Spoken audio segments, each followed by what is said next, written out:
This is our second of 3 videos that I'm doing on the 6 ways to pay for the estate tax.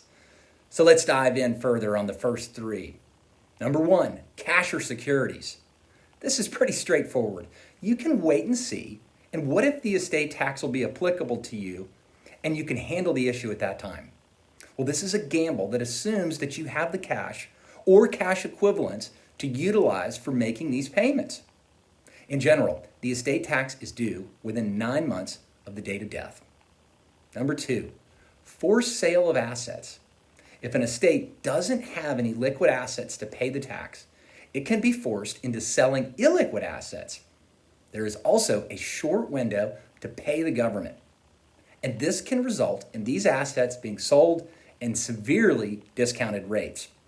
The net effect may mean having to sell more of your assets than are required to fund the tax, which becomes much more expensive to your estate, and in turn, reducing the assets left to the heirs. Number 3, get a loan and pay the estate tax. To avoid the forced sale of illiquid assets, an estate may borrow against those assets to pay the tax due. And this can be an effective way to maintain family ownership in a closely held business, and it may also have some benefits to the estate. Loan interest derived by loans to pay the estate taxes may be deductible in certain circumstances. In these certain circumstances, a lump sum deduction can be taken for the estimated future interest payments.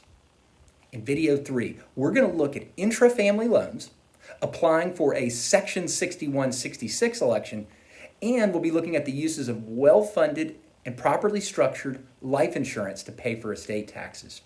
We always want to remind our audience that in the ever-changing landscape of the Internal Revenue Code and its current interpretations, this should give you some pause as to rely on any one subsection. In dealing with tax uncertainty, we believe in a diversified approach. Because a few good decisions are ever made in a vacuum, we almost always see our clients consult with their team of legal and tax professionals when deciding on which path is right for them. As always, I'm here as a life insurance professional and an advisor to work with you and your financial team. If you've got questions about this video or the uses of life insurance to help pay for the estate tax, please reach out to me at my website, pomfretfinancial.com. Thanks for listening.